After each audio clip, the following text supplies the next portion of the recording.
Hello. Good morning. I got to do a quick sound check.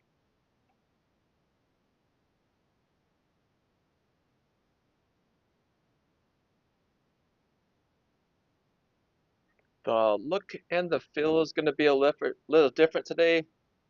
You've probably figured this out by now, but I have I have a lot of entrepreneurial energy, which means I like to try a lot of different things. So I wanted to lead with garden pests. I was going to talk about a different subject today, but since it's the last day of spring, and I think I had mentioned on somebody else's live stream channel last week that the pests are drinking coffee, they're just waking up. And it's kind of interesting growing for our area of the world anyway. Thank you for the feedback on the sound. It's interesting for our area of the world in Minnesota to where if you if you get your garden established or you get your plants growing in the spring, and assuming we don't have a freak warm up like we did here recently, at the beginning of June, end of May with 90-degree summer type temps, it's you get well for me, I could speak for me personally, you get lulled into this false sense of security of everything is waking up, the plants are growing nice, it, it looks great. You just see life coming back. If you have perennial plants like apple trees, we have a couple apple trees. Maybe you have rhubarb in the ground. Maybe you have some berry bushes like raspberries or blackberries, and everything's nice. And then when we get to about this time of the year, where we're transitioning from spring into summer, that's when the that's when the problems can occur, and they don't occur every year. In fact, this week is interesting because we had that freak warm up, and it's not so freak. It's actually patterned here the last couple of years in Minnesota where we've warmed up into the 90s at the end of May. It's really stressful on plants. The plants really don't know what to do because at that point in time, and I talk about this a lot, and it's just something that I have to deal with constantly. Um, But the spring plants, the plants that like cool season weather, they get kind of a shock to their system because they like mild temperatures, 60 to 70s, which is what we have this week. So we're past mid-June and we're now in what I would have anticipated and expected as May growing temperatures. So I guess the good part of this is that my sugar snap peas, I culled probably a dozen and a half of those bags, just because those plants had already produced pods, and when the heat wave came on, they expedited. So they just said, "Hurry up, we're done." And then I'm sure you've seen this before, but with sugar snap peas, the pods they'll start to desiccate. So they'll dry out instead of that green color that you usually see, they'll turn brown. And then what's happening is they're trying to finish up their seed production because as much as we like to eat sugar snap peas, the biological goal of that plant is to create the offspring or the next life cycle for their children, if you will. So uh, we're back into spring weather here in Minnesota, but we're starting to get to a point where we're having some pest pressure. So today I want to talk about aphids because this was the first week I've had aphid problems in the nursery, and some of the information I'm gonna share with you may be different than how you would garden in a traditional setting if you're in the ground or maybe even a raised bed, maybe even containers. Uh, if you've been following the channel for a while, you already know that I have economic interest with a commercial nursery. I have to keep plants not only alive but also thriving, and at some point I need to make sure that the plant looks good too. Because if I'm gonna sell it, and I'm not big on direct sales in the nursery industry, I have a totally different business model, but I need them to be healthy and looking good for the programs that I deliver for therapy clinics as well as senior living communities. So what happened this week was I was at a live program at a senior living community. I was loading up my van, and the weather was kind of Seattle-ish, so it's rainy, overcast, is on the cooler side. I think it's maybe upper 50s. So the staff decided to have the program indoors, which is, I don't think I've even mentioned this, but that's one of the biggest benefits of container gardening. And with my business model is that I can take the plants anywhere. So we can do the program indoors, we could do it outdoors, we could do it in the basement, we could do it in on a rooftop, we could do it on I don't know, a lawn. It doesn't matter. We just with the containers, they're mobile and they're lightweight since I grow on grow bags. And yeah, so anyway, I got done with that program. The program went great. Again, the rhubarb and strawberries were the hit for that one. I could share one quick funny note. That location that I was at, I didn't know at the time, but I quickly figured out that the head table or the table closest to me was full of veterans, and they're all Army. So being a retired soldier, we instantly clicked, and it was a lot of fun. So a couple of those gentlemen were drafted in the Vietnam War era, so um, that I've met I've met quite a few draftees, and I'm always very appreciative for their service and thankful, and it's just it's a shared camaraderie. I think one thing I can share about that aspect is that I enlisted into the Army in the late 90s under Clinton, and I was blown away because a lot of the senior sergeants, NCOs, and officers were retiring in the late 90s. Many of them that I had met, they were drafted in the Vietnam era, and it blew me away that they decided to make a career out of the Army. So that was one of my first impressions when I was active Army is just running into um, those guys and gals that had been drafted in the Vietnam era. But um, so that's that. When I was packing up after that program, I uh, was loading up the plants. One of the plants I had was pixie cabbage, and I've showed that cabbage. I think it was last week or the weekend before. But it's looking really good. It's a compact dwarf cabbage plant. So it has the traditional green leaves and it's starting to make a compact head and it's at its photogenic peak right now. So that's why I've been bringing it on these programs is that it's just a great looking plant, easy to move because it's a small compact dwarf variety for cabbage. And I was about to load that up. I actually knocked one of the leaves off, the lower leaves, and that happens especially with the brassicas, the broccoli too. The leaves get quite large and they do okay in the wind and in normal everyday operation, but if you're kind of rough with them, you can easily break off a leaf, which it wasn't an end of the world, but as I was reaching down to grab the leaf had inverted, so I saw the bottom of the leaf, and you probably already know where I'm going with this. So I picked the leaf up, I looked at it, and I instantly realized that I have a problem.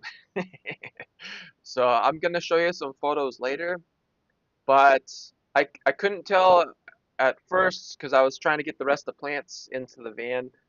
It looked like eggs, but when I inspected it closer after I loaded everything up, I realized that I had some aphid hitchhikers. So I checked the rest of the plant when I got home, and I realized that there were more on that plant than just the couple that I saw on that leaf. But I was very thankful that I had accidentally broke that leaf off, as crazy as that sounds, because by having that small insignificant accident, I was able to realize that I needed to do a better job scouting and also a better job of protecting the plants when I'm moving them. It's something that I didn't put a lot of time and energy thinking about this year because these programs that I'm doing are so new to me that I'm kind of learning as I go, like I've done with other processes. So this week I had to actually think about how I want to change my operations. And something else I can share with you is that I now have a plant nursery hospital. So we have a hospital here at the nursery now. I had to set it up because I needed to put some plants into quarantine. That cabbage plant was one of them. So after I got the hospital set up, so they're kind of quarantined off to the side, I went to inspect other plants that I've used for programming around the nursery. So that meant the shop, I still have a couple of racks. It's just they're the industrial storage racks that you see at like Costco. I have something very similar with rows of seedling trays. I went in there to inspect plants, and what do you know? I have aphids in there too. And when I started to scout and figure out how bad how bad are the aphids, the population, and what was host number one, or what was the first plant to catch the aphids. So the shop is not open to the outdoors. I do have some external doors, um, but what I narrowed it down to is the bottom row. So the multiple rows on the storage shelves, the bottom row had the aphids, and I found out it was plants that I had taken. This is so silly, and I knew better, but I wasn't thinking because, like I said, I'm not trying to make excuses, just how it worked. It was the plants that I removed for programming, and then I brought back. So that's not going to happen anymore. Now with the plant nursery, it's a one-way trip. So as the seedlings grow up and if they need to get pulled or they go out to programming, it's a one-way trip. They're not going to return back to the shop or to where they came from. So I have like a quarantine area. So all the plants that do come back, they're going to stay over there until uh, they're they're inspected, and if they're inspected and they show that they don't have any hitchhikers or any problems, then they can sort of return to the rest of the nursery, but they'll never go back to where the seedlings are because the seedlings in the shop, those are some of the well, I'll put it this way. If you've grown plants from seed, you know that the seedling stage is the most vulnerable part of that plant's journey. Once plants mature and they get larger, they put on some bulk. If they have any pest pressure or pest problems show up, or even some common diseases, they can typically withstand that a lot better than a little baby seedling.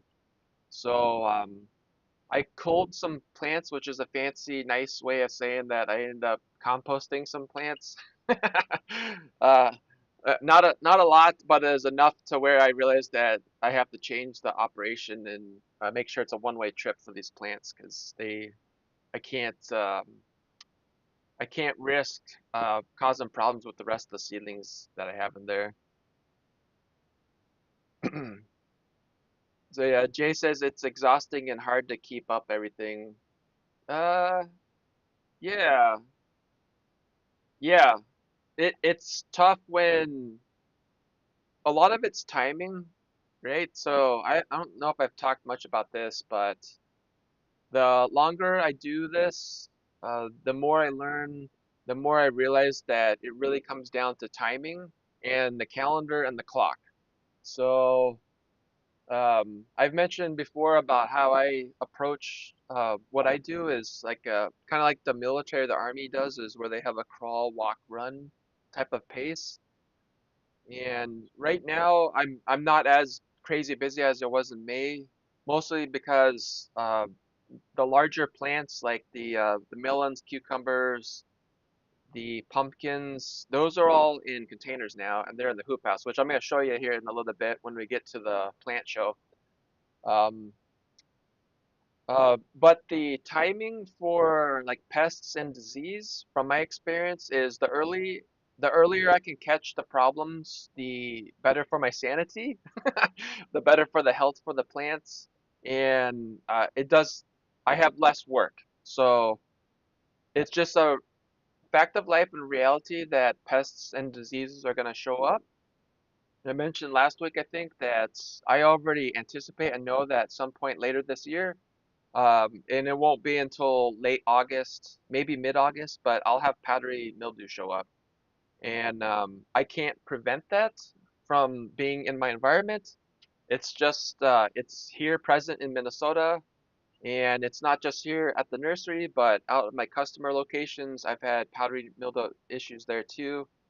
That's the exciting part about it being an airborne fungi. It just it's present. So then I have to think about timing. So when we get to beginning of August, I need to start being vigilant in scouting. And if you forget everything else I say today, uh, scouting and catching problems before they become crisis events, that's the best advice I can give to you, and that's how I kind of operate. Let's see, we have a question. What specific things did you do for the aphids besides isolation and composting some plants? Yep, this is fantastic. We should just get into it. This is the meat and potatoes of the conversation now. So I'm gonna first tell you about the severity, what I had or what I found. And since I have plants in different areas, I had to go to all those areas and see if I had aphid problems there or if it was just isolated. So first thing I had to figure out is how did I get aphids to where the aphids are presently at? And I narrowed it down to they were most prevalent, largest populations found on the plants that I had removed from the nursery, taken out in programming, and then brought back to the nursery. So I had plants in the seedling area, and that's because in the seedling area I had this is the kind of interesting nutty part of this. I do raffles, so every program that I do, I give out raffle tickets. So I'll put the participant's name on there, and then at the end of that program, we'll draw a winner. I usually have a volunteer to draw a winner, and then I'll give away a quarter-gallon grow bag with a plant. And so those plants were radishes, and anyway, and I had taken out radishes before, so um, that area of the seedling nursery, that's where I found most of the aphids. So I also had marigolds in there. I had violas. I had some cilantro because the cilantro I've taken out for the programs to have participants harvest. So that's kind of where it was. It had spread from there, or I should say, they had spread from there to the other trays on that bottom row. So some of the other seedling trays I had there were mixed herbs. So I had dill, I had uh, uh, chamomile, so a herb, but a flower for tea. Some other mixed herbs too. I'm drawing a blank on what all I had there, but the aphids had spread from the plants that I had returned, and then they got into the seedling trays. So that was one area. The other area were my larger springtime plants. And oh, hey, Shawnee, nice to see you. And those were the cabbage plants. So that pixie, I also had a second cabbage plant that I take out too. It's an ornamental edible cabbage. That's the Purple Express Napa cabbage that grows upright. That also had some aphids on it too. Not as many as the pixie, but it definitely had some on there. And then that table outside that had the cabbage also had little buckets or trays of seedlings that I use in May for the potting activity. So I wasn't surprised that those also had aphids on them because those have been out and back probably 3 dozen times now. I don't even know how many sessions I did in May. I'm just gonna rough guess probably 25, 30 maybe. So think about a little bucket about this big with, I don't know, violas, pansies, herbs, cilantro, parsley. Take them out. The participants pull out their little seedling, and then the rest of them come back to me. That's something also I changed too, is that I'm not going to be taking as many plants with me in the future. I'm going to cut it down to what we're probably going to use at that program session, and then with a couple extras in case, something falls in the ground and gets destroyed. So that was a lesson learned. And then I checked in the hoop house. because there's a couple edible flowers like nasturtiums, violas, pansies, and then my baby chard that I had brought back from these programs. Those didn't have aphids on them, so that was good.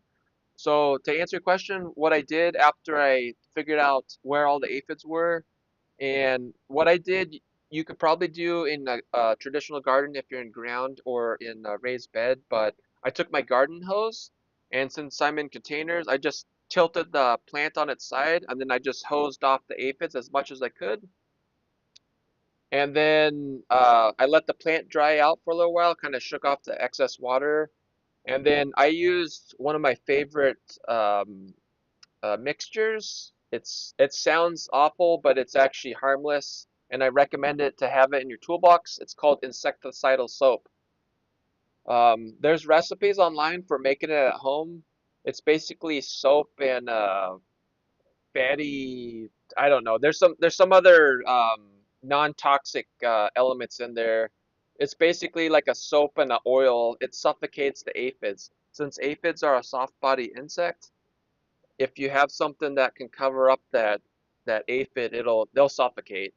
And kind of like the sugar snap peas did when it got really hot, you'll see the aphids desiccate. And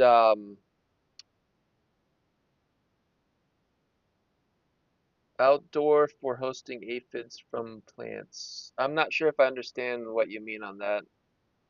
Oh, hosing, outdoor for hosing. Yep, yep, yes, outdoors. So I just took and it doesn't even have to be a very strong stream of water. So I have one of those hose ends that has the multiple selections for if you want like a fan or a mist or whatever. And I didn't have it on the highest setting. It honestly doesn't take much to knock aphids off of a leaf. Um, but anyway, took a hose, knock them off, and then let them dry out a little while, and then I soaked the entire plant, mostly. Okay, we're back. I apologize for that. That was weird. I think we had an internet glitch here, and looks like Dave from Bote Life is here. Good morning. Yeah, that was weird. It all of a sudden said hook up your encoder. But anyway, back to aphids. So, if you don't have insecticidal soap, I recommend that for an option for aphids. I may not have even had to use insecticidal soap, but I don't have time to like babysit these plants every minute of every day. So just knocking the majority of them off the plant and then using the insecticidal soap as insurance. And then those plants are now quarantined from the rest of the population. And I check those every 2 days in the morning when I'm scouting for those guys. Well, actually, I've been checking those every morning. Um, since I they came back with the aphids. The seedling trays that had aphids in them too. Some of the seedlings that I'm not going to be using, or like the lettuce.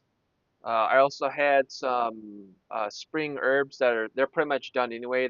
The dill was starting to go to seed, so I'm like, I don't need you. So into the compost pile. But the seedlings that I do want to keep, like I had some tomatoes, my cherry tomato and slicer tomato backups. They weren't completely infested, but I did see a couple of aphids on them. So I also hosed down the seedling trays and then just hit them with insecticidal soap. What's interesting is that the aphids that were still on the plants that did get hit with the insecticidal soap, when I checked the next morning, it was weird because I couldn't tell if that was an aphid. I kind of used my thumbnail on the what looked like an aphid, and it was an aphid, but since that insecticidal soap basically suffocated and dried out the aphid, it's now like it looked like a little, I don't know, you could call it like a pimple on a tomato. So that was kind of interesting. I don't know if I've seen that before. Um, but that's how I did it. So stream of water to knock them off, the majority of them, and then followed up with insecticidal soap. And over the last couple days, I haven't seen any other ones crawling around on what I treated so far. So, um, but the good thing is that I was able to catch the problem early. If you haven't had aphids on your plants, there's some telltale signs. If you don't physically see the aphid, they're quite small, but there are some other telltale signs in the plant that you have an issue. So first thing is, since aphids are sucking uh, pests, you can imagine like with kind of like a mosquito or with a straw, and they're gonna puncture the either leaf or the stem of the plant, and they're actually gonna start sucking up the sap from the phloem. So, really quick crash course on the vascular system of a plant. You have the in, so from the roots up the main stem through the leaves and the rest of the architecture of the plant. You have kind of like an interstate highway called the xylem. That's where all the water and the nutrients come up from the roots. The roots, they go up to the leaves. The the leaves use the sun, which we all learned in school for photosynthesis. And then after the leaves take all the water nutrients and carbon dioxide and they make start to make sugars, they load the sugars into the phloem, which is the next highway. The phloem goes through the rest of the plant and it uses that sugar and other nutrients to build the plant. So those aphids are typically going to be found wherever the phloem's at, which is basically the whole plant. But where they're usually congregating is on the undersides of the leaves where you can't see them, or the stems. So back to how you can tell if you have a aphid problem is I got lucky because that leaf broke off and I actually just saw a couple aphids on there. And I'll show you the video, the photo of my vantage point so you can see what I saw. Um, but with the other plants in the nursery, I started to see a little bit of discoloration in the leaves. So they weren't like total yellow, but there was a little bit yellowing.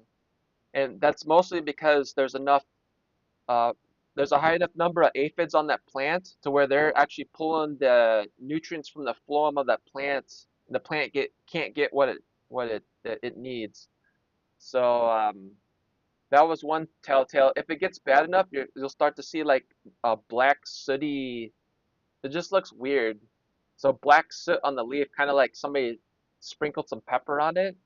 If you turn the leaf over, you'll see the aphids. But those are some telltale signs, like discoloration of leaves or like a black sooty. If there's enough of them and they're a large enough presence, you'll start to see like kind of like white powdered sugar. When you shake the plant, you'll see like these, or you'll see like these white, really fine granules on the underneath the plant on the like the soil surface, and that's another telltale sign of them. But basically, what they're doing is they're taking the sugars out of the phloem of the plant. They're smart. They know what they're doing. They got a sweet tooth also, apparently. So so that was last week with the aphids. Yeah. Uh, Jay says, Andy, break off plant leaves to find pests. Yeah, I don't intentionally do that, but I just got really lucky there. I try to scout for problems in the mornings, and I'm gonna show you a couple things I use too. Actually, I'll show you those right now. So if you haven't seen these, I just ordered some of these this week.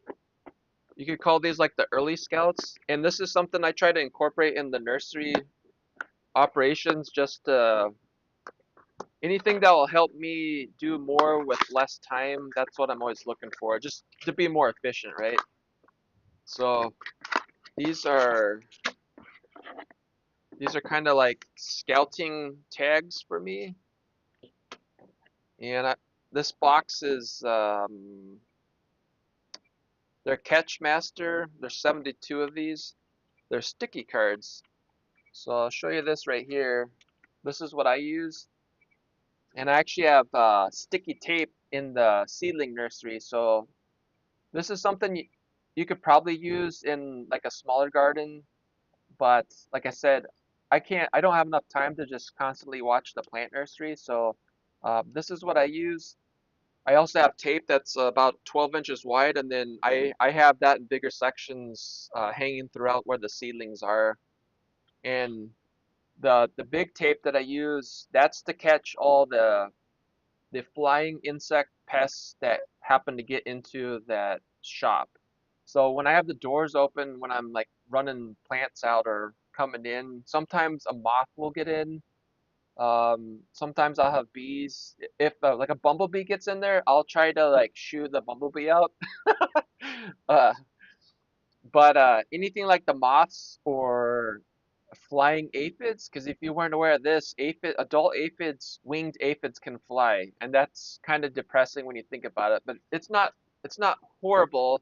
You just have to be aware that not only can aphids crawl over your plants and suck the sap out of the phloem, but adult variations of aphids can fly too. So something like this is really nice to catch to see if I have increased pressure of one insect or another. So this one's going to work really well with some of the insects that I mentioned already. I have another one too that I'm going to show you here. And to be honest with you, if I had my choice of insects, I'll take aphids every day of the week. All day, every day of the week, all year, because they're they're bigger than these next guys I'm going to talk about, and they're easier to control. So this next sticky card is blue, and oh, Shawnee says my sticky cards look like butterflies. That's cool. That's cool. I like that. That's pretty cool. I'm glad they make something like that. I'm sure that probably that's a cool feature to have for your kids too with learning gardening. So anyway, this next card that I have on here is blue. Same thing. There's 72 in this package. Um, if you have never had problems with thrips, then you're blessed and consider yourself lucky. I have had problems with thrips, and this card right here is a good one to catch and to identify thrip problems that you might have in your growing area. So, yellow for aphids and other flying insects, blue thrips. And I hope I don't have any thrips this year because they are absolute pain. Some telltale signs on thrips that I've seen in the past is I think the last plants that I had issues with thrips on were lettuce, and it was romaine lettuce, and the romaine lettuce looked good, and then it started to look like it was silver, so it had silver streaks on it, and then it's kind of like that sooty black, like somebody spilled pepper on it too, like a large aphid population would do. But thrips will leave like it looks kind of silver streaks in the leaf. And the problem with thrips is you can't see them. So to see if you have thrips, the blue sticky card works well for me for identifying if I have any in the area. But the other thing too is to confirm that I had thrips on that lettuce plant is took a white sheet of paper like this, and then I put the white sheet of paper by the plant, and then I tap the plant, and then they'll fall onto the paper, and that's the only way you can really see them because they are so small. They're a fraction of the size of the aphid. So, like I said, I out of all the pests and problems, I'll take the aphids over the thrips any day of the week. So I see a lot of information or question and chats going in the chat, so I should probably catch up on that. So, let's see. Bowtie Life says I had a moth so big in my garage last night I thought it was a medium-sized bird. No idea what it was, but I opened the overhead garage door and ushered it out with a huge sheet of corrugated roofing. Yep, that worked. Um, Jay says you can make your own sticky cards with bright card stock, stick or hanging method, petroleum jelly, or one mixture of corn syrup and water, or tanglefoot. I'm curious, Jay, have you made your own? And if you have, what was your uh, experience with those? Did you have a pretty good experience with those, or did they do their job? I guess I should say. Shawnee says thrips are highly drawn to blue traps because these insects are evolutionarily attracted to the specific blue-violet light spectrum, and I appreciate that. That's more into the sciencey than uh, I've gotten with those. I just know they're attracted to blue, but it's nice to know why. So thank you for that information. Look to Nature Homestead. Hi, nice to see you today. On a vacation gathering seaweed at the shore. That sounds like fun. Yeah. Jay says have not made the DIY insect traps yet. Okay. No, no, no problem. I was just curious. Yeah.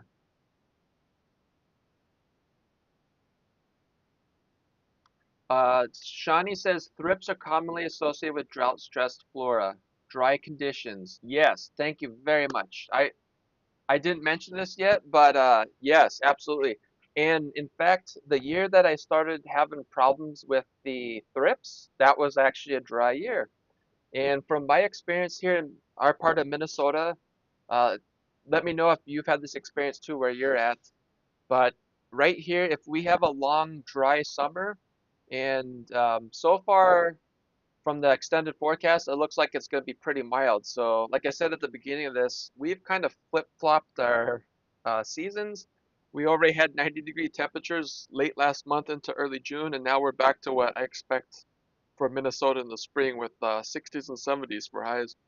But the extended forecast looks like it's going to be mild temperatures. But if we do start to increase in daytime highs and we have dry weather, that's when I expect possible thrip pressure and then also grasshoppers. So I have done a little research on grasshoppers because they're one of my big pains here at the nursery, especially with my larger plants outside, especially with the plants with the very large leaves like squash or cucumbers. I could see it's very tempting for a grasshopper when you have a big lush leaf like that. That looks like a pretty nice meal.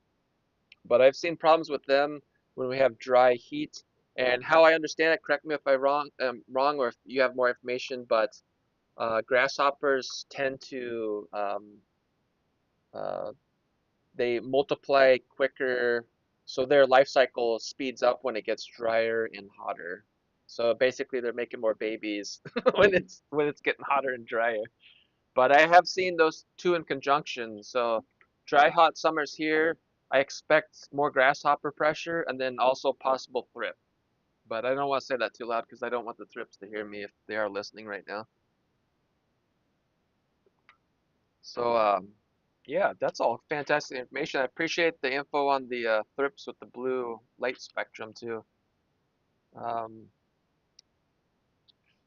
so, curious to know, there's more people joining us on the live stream. Have any of you had issues with aphids this year, or have you had aphids in the past? Do you have any aphid horror stories? Do you have any aphid success stories where you might have had an aphid problem on a plant that you really love and you're able to successfully save that plant through um, removing the aphids or whatever? That's what I'd love to hear.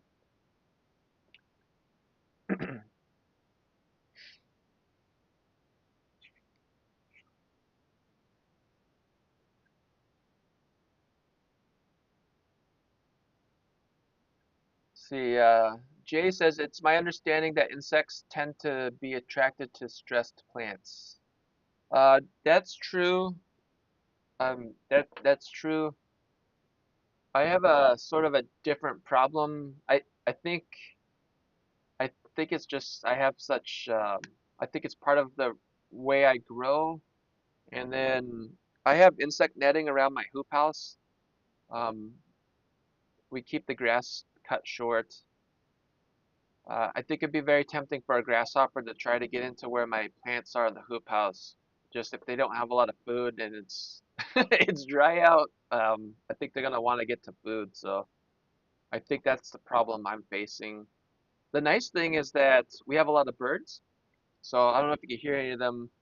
And that's something I wanted to mention too. Is last week on the live stream, I was asking for you guys' help if you recognize that bird that was squawking, and I figured it out.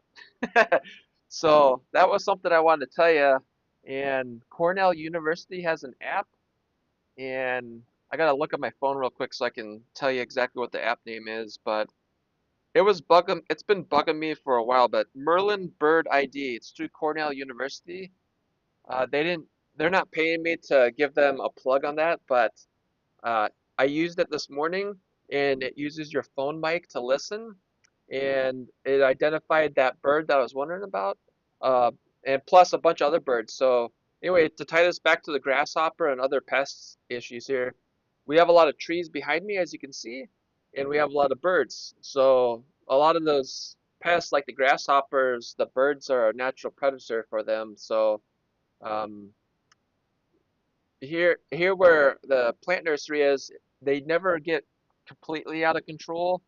And I would expect that if we did get a larger number of grasshoppers or pressure around here, the birds are probably gonna to clean them up, or at least that's what I'm hoping for.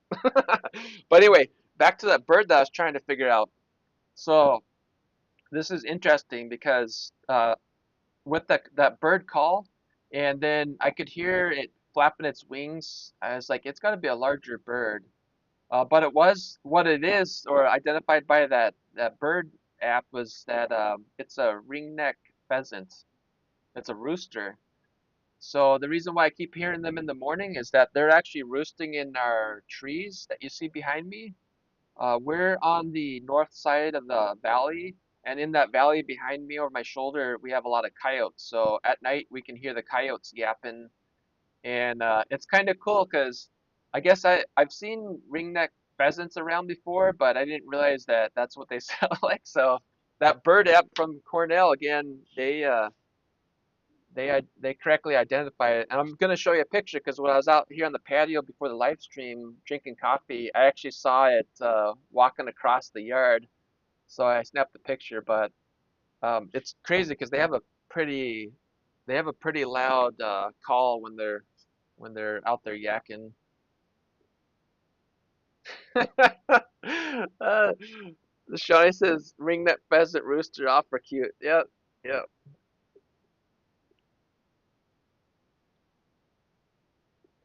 That's okay. If you guys guessed wrong, that's it took me by surprise too. I that was not on my option for birds, but all just to say that the app that Cornell University developed for identifying birds, it's a great app. So I plan on using it in the future because we have a lot of native Minnesota birds here that like the trees behind me, and they're great to have around. So Shawnee says Merlin bird idea. I've heard good things about. Yep, yeah, I highly recommend it.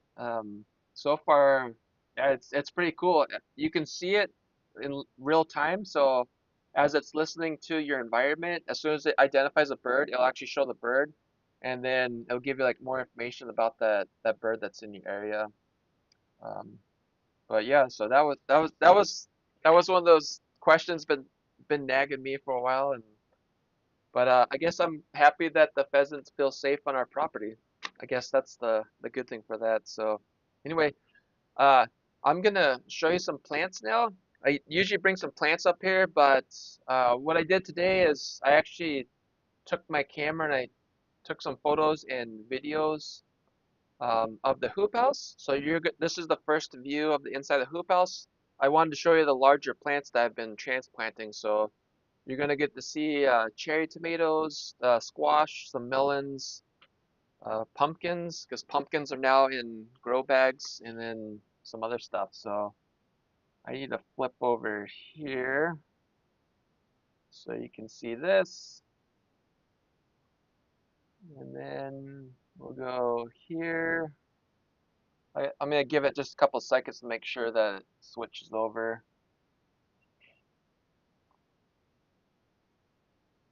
Uh, bear with me. I appreciate it. I'm a one-man show here.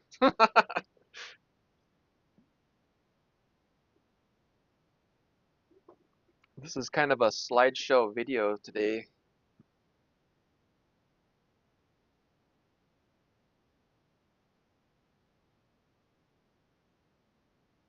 Let's see. Are you going to work? Yes, meet my plant friends.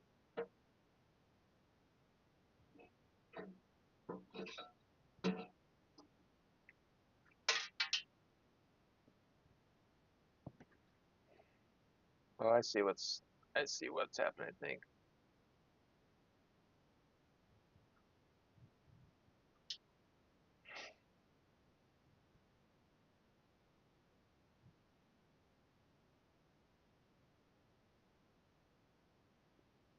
Let's try this.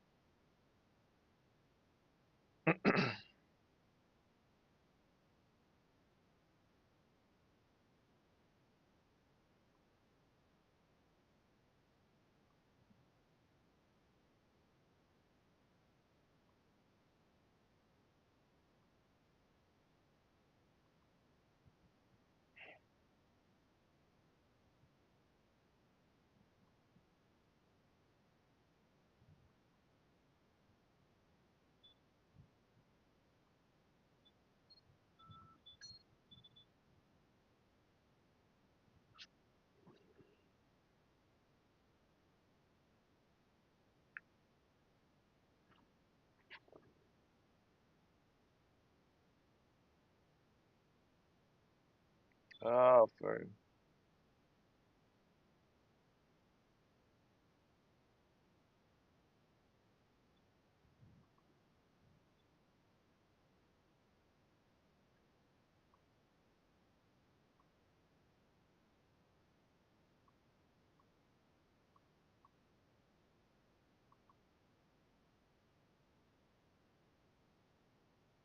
there we go.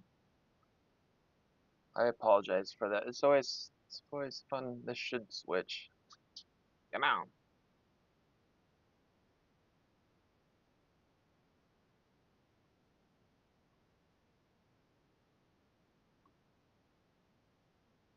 There we go. All right.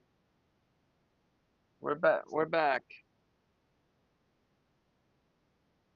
So this first photo, it's gonna flip back at it's gonna be about 4 seconds. We have a delay and then I'll come back. But this first photo that's coming up, this is kind of the staging at the one of the programs I ran this week, so you can kind of see how this works. But I have it in sections, so this month is a sense of spring. So these are all spring Minnesota spring plants that I have here, and then this is what we get to work with. So this past week was super exciting for me because one of the communities I worked at was a multi-generational facility, which meant I had preschoolers along with seniors, and it was so much fun. Uh, when the kids were coming in, I knew immediately that there was going to be a ton of excitement, energy in the room, just because they're, if you haven't been around preschoolers in a while, there's just a lot of silliness and a lot of energy. So it was a lot of fun. I asked after each round of plants. So we started off with herbs. I always start the programs off with mint. I have 4 different types of mint. I have peppermint. I have spearmint. I have chocolate mint, which is super fun, and then I have mojito mint right now for these programs. And if you have any exotic mint plants, let me know because I want to keep on adding to the collection. But after each round, as we explored the plants, the kids' favorite plants were chocolate mint and then strawberries. So the strawberries that you see on the left side of the table, those are they're June bearing strawberries and they're called All Star. So the majority of my June bearing are All Stars. And that plant, those plants, that variety in particular does really well. But yeah, chocolate mint and strawberries were the star of that show. And then I picked 3 Well, I had the helpers pick 3 volunteers, and we got to harvest a rhubarb that was over here down this big plant at the end. That's my rhubarb, McDonald rhubarb plant. So that was this last week. And then here's our friend that we're trying to identify. And if you guys have any ideas for names, we're gonna have to nickname our pet rooster now. So this is the bird that was making all the noise last week and this morning too. So I'm glad I was able to correctly identify the source of that noise.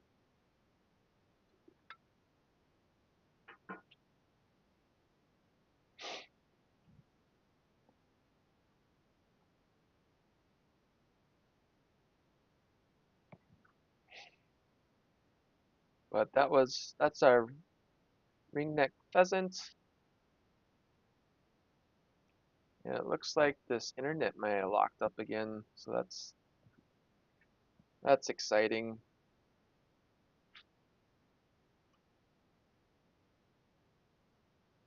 I got some problems here.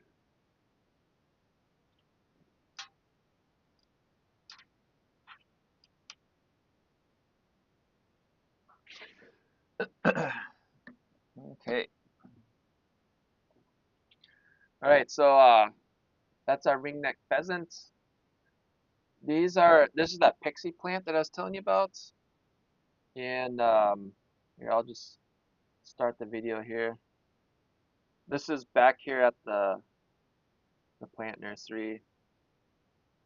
It's like I said, it's not horrible, but there's enough of them here to where they're gonna cause problems if I don't take care of them right now. So you see like the older adult aphids, and then you got some smaller, younger ones, and then you have this wing guy right here too. So that's always nice with these.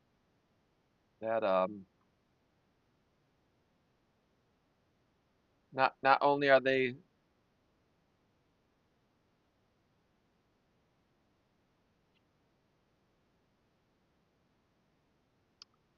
yeah. Let's switch back here. This is we.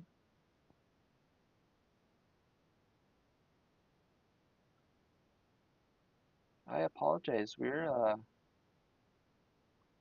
having some interesting technical issues here today.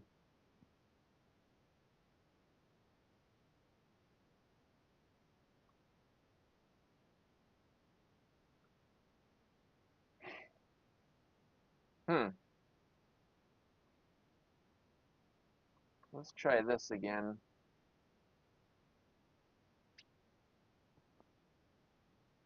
Can you hear me okay? Or is that locked up too?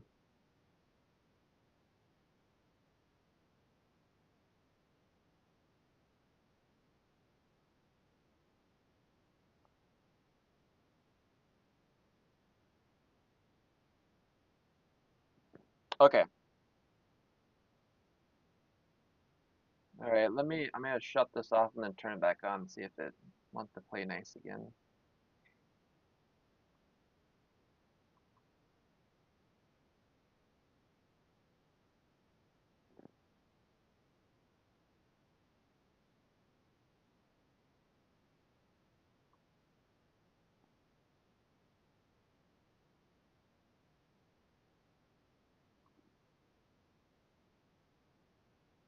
All right.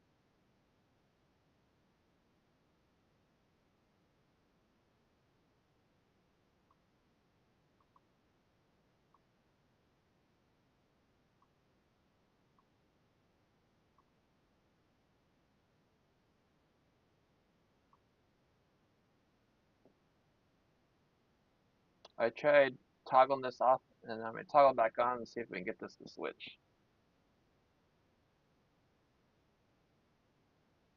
Yep. Thank you. Appreciate it. I think we got it this time. All right. There we go. All right. Thank you. Um, this is our ringneck rooster. So this is the guy that was making all the squawking last week and then this morning. But that's our new pet. If you have any names or ideas, drop them in the comments. We'll take a vote later. And then this one right here, if it switches again for me.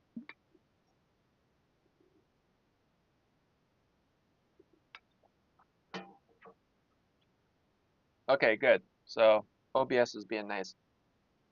This is the pixie cabbage I was telling you about. So you can see the different aphids on here. We got some younger ones. We got some larger ones here. And then this one right here, this is a winged aphid. So if you haven't seen winged aphids, that's what they look like. And it, it is what it is. After I found out years ago that aphids or winged ones, Ringo as a name for our rooster. Yeah, I like that. But anyway, so you can see the aphid. It's not horrible, and that plant, that cabbage pixie variety, it hasn't shown any problems, and it's gonna finish its life just fine. But as you can see, I had to take care of that problem now, because if I would have let this continue, it wouldn't have gotten any better. It would have got much worse to the point where the plant would have started to suffer. So that's that cabbage pixie. And again, if you're just joining us, I found out that by accident because I actually had a plant break off or a leaf break off on there. So I just switched to a different slide. I want to make sure that it catches up on YouTube here. So you can see another angle here. Let's go back here, back here. Is it going to be nice? I think next time I do something like this, I'm gonna have to do something different because OBS is not wanting to play nicely today. So I'll do this again. I'll flip this off. We'll go to this, turn it back on, and then flip back to here. This is my next one.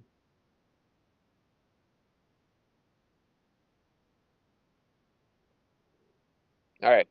So this right here is my second and third string players.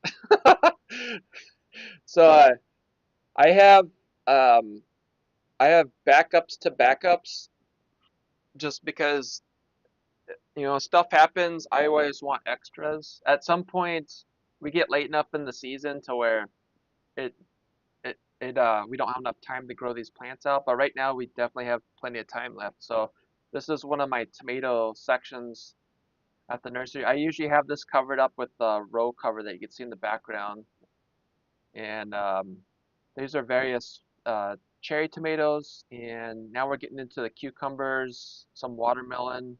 You can see like the raspberries in the background, but that's one of my backup to my plants that are over in the grow bags. And then this next video I wanted to show you, I just want to make sure it switches on the slide. Okay, cool.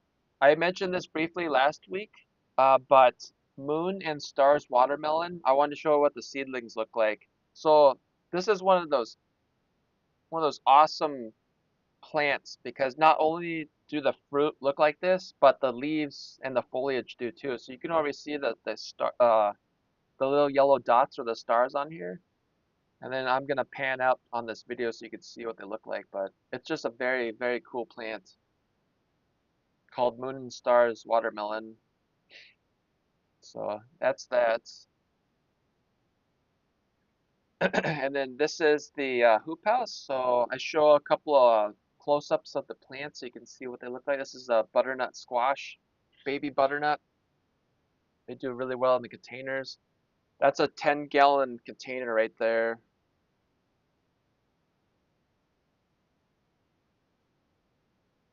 Oh yeah, that I'm glad you like that, Dave. Backups for backups. Yeah, I've had to use them before, so you know, if something, I'll give you an example.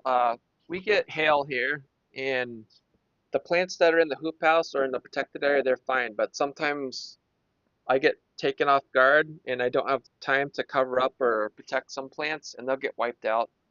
Or I'll have a pest, or believe it or not, the neighbor's cows got out a couple of years ago, and I was losing my mind because I had plants outside on the side of the barn, and I basically was over there to make sure the cows weren't gonna trample my plants.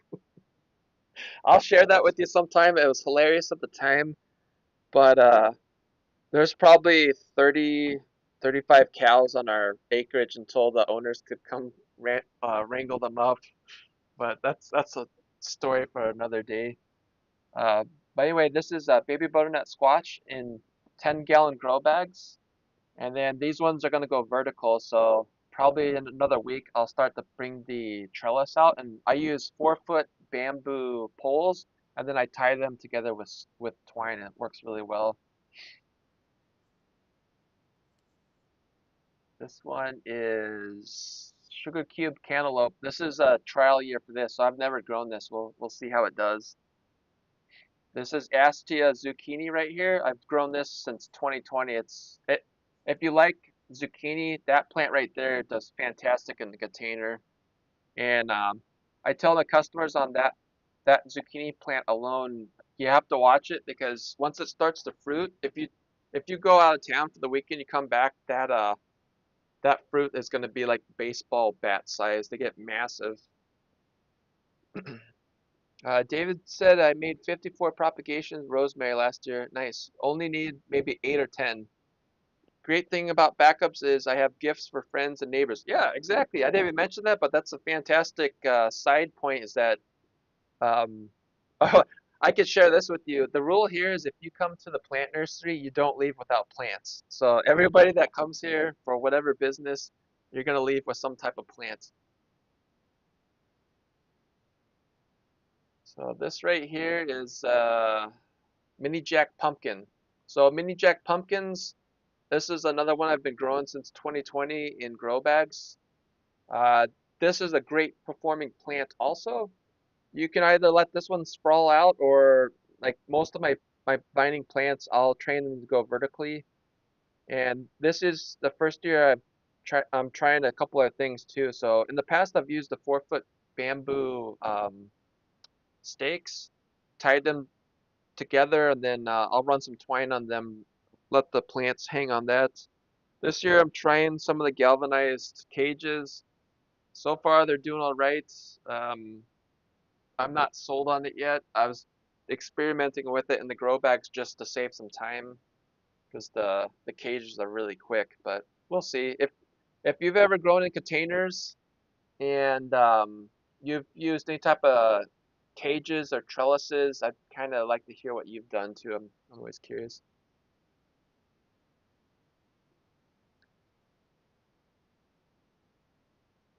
Leave space in your car if visiting plants will enter. That's correct. Hi, Sarah.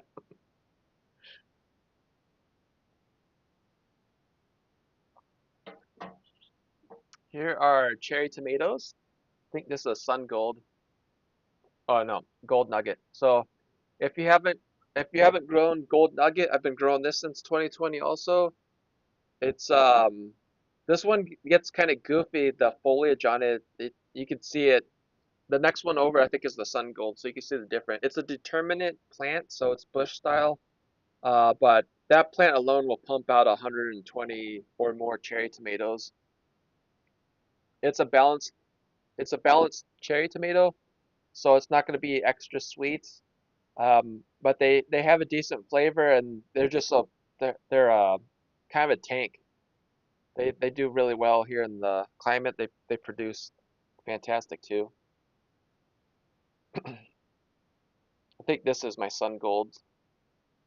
Yeah, this is my favorite gold tomato. I've heard other people talk about this tomato too. If you like super sweet cherry tomatoes that are gold, that's your one right there. So I love sun gold. It's my favorite gold. Bing, B-I-N-G, uh, Bing cherry tomato is my favorite red one. It's as sweet as sun gold, but it's got a different flavor to it. It's like eating candy. If Jason, if you leave your car unlocked, you'll get plants and produce, both. Yeah. Yes. All right. I think this next one is Little Bites. Yep. So Little Bites, I've been growing this since 2020. This is a compact plant. It'll put out over 100 cherry tomatoes. Oh, it looks like my, oh, this is stuck again. Okay. All right. Thank you. I appreciate that. Let's go back here and let's do this again. This is the last time, and then next week I won't be doing it like this. I'll have to just add it to OBS.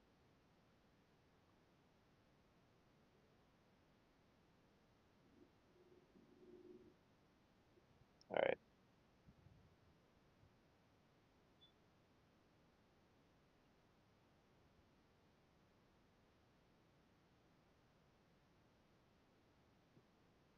Okay. So those are Little Bites, the first flower clusters. And then up in the back right, that's where the Bing cherry tomatoes are. So just to review those four varieties I have there, Gold Nugget and Little Bites. One's gold, one's red. They're dwarf plants. And then the Bing and the Sun Gold, those are indeterminate mining. So with my dwarf tomatoes, if they need it, I'll just use a smaller 2.5, 3 foot bamboo stake to hold those guys up. It's just a couple of rounds of twine, they'll be fine. This right here are my bean bags. That's my dad joke for the day. This is Tobago. I'm running a trial here uh, this year.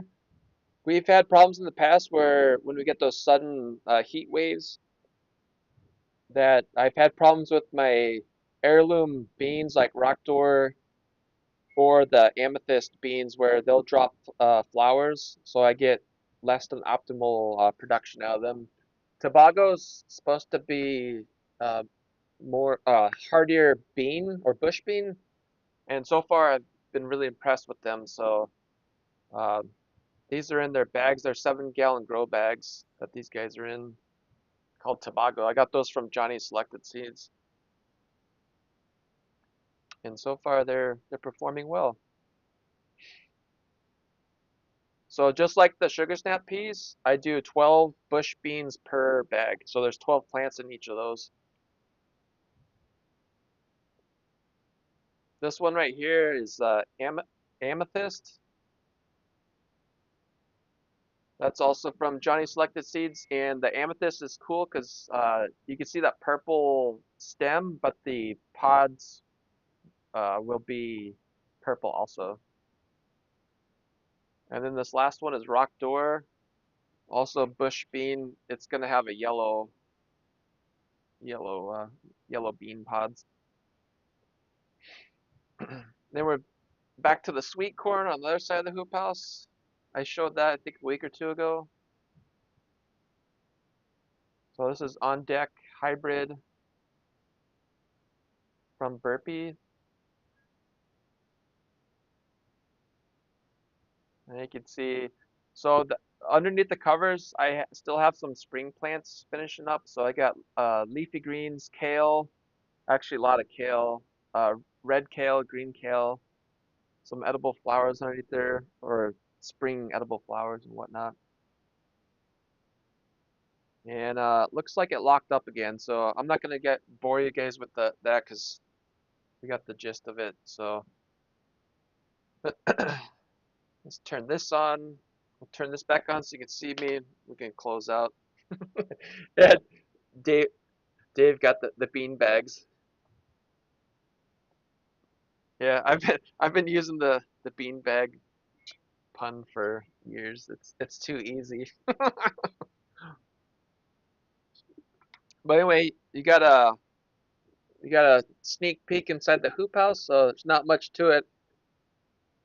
Probably saw all the most of the plants were on table. Actually, all the plants up there are on tables right now. And I'm changing something a little bit different this year. I'm lowering the tables. I got the tables. They're just 4x8 plywood sheets that I put one layer of plastic on it to keep the wood from rotting. But I'm gonna lower them this year. I have them sitting on cinder blocks, but I'm gonna lower them so they're lower to the ground. So if we do have a sudden heat warm up again, they'll be in cooler air. So I put shade cloth on here a few weeks ago before we got that crazy heat in the 90s. But I was monitoring the temperature of the hoop house, so I mean, I don't know what the weather's going to be like in the heat of summer for us this year, but I'm trying to keep the ambient temperature at the plant canopy under 95 degrees if I can help it. If we go over 95, if we go triple digits, there's not much I can do, but um, I'm trying to lessen the intensity for the plants out there, just so they're more comfortable and they go on the shock. Make them happier or help them have a healthier climate. Healthier plants will perform better. And really, what I'm getting at, and that's why I'm experimenting with the Tobago beans, is trying to get less flower drop on the beans.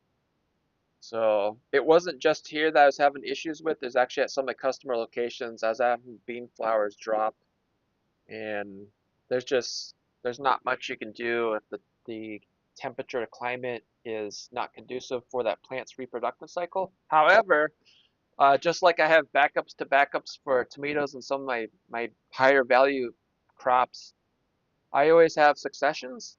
So for sugar snap peas, my last round of sugar snap peas are actually fruiting right now, which is very cool because I wasn't sure after I had to cull about a dozen and a half sugar snap pea bags if I was going to have any more, but I actually have about half a dozen bags that have snap peas that are fruiting right now.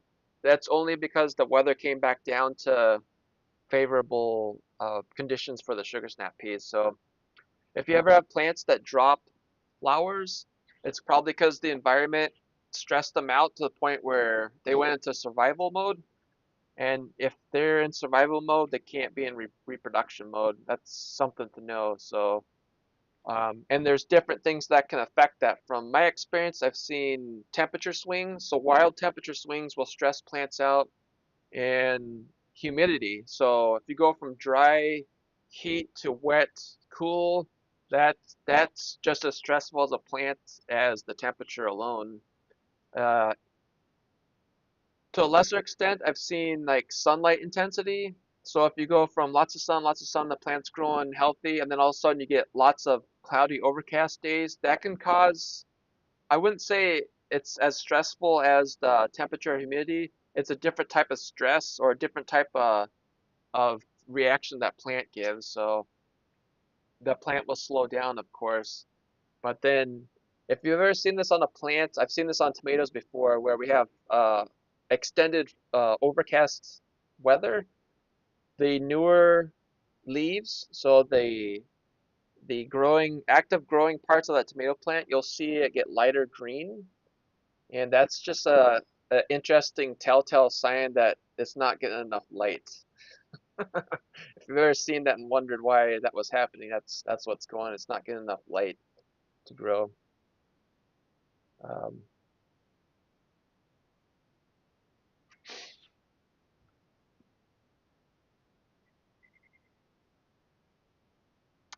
Jay says we live with such high humidity that misting fans are not really a thing here. Oh yeah, yeah, Lake Huron greatly affects the weather. Yeah, that's something I haven't experienced, but I can imagine that I've always heard about that lake effect. Um, so yeah. Anyway, I'm wrapping up. Thanks for joining me today. I'm glad that we were able to identify the bird that we didn't know what it was. So a rooster, Ringo. It sounds like we're calling him Ringo. And then aphids were under control today. So if you don't have anything like these, like those cards, they're relatively inexpensive. It's a good way to just monitor to see what type of pests you have. And catch them early. That's the best advice I can give. Is I was thankful that I had that mishap where that leaf broke off, and I was able to catch a couple of the hitchhikers before they got out of control. But anyway, Thanks for spending time with me this weekend. Have a great week and happy summer. We're coming up to summer here in a matter of hours. So um, right now we're in spring growing conditions here in Minnesota, but at some point we're going to be into summer growing, which is different. So looking forward to it. Have a great week, and we'll see you next time.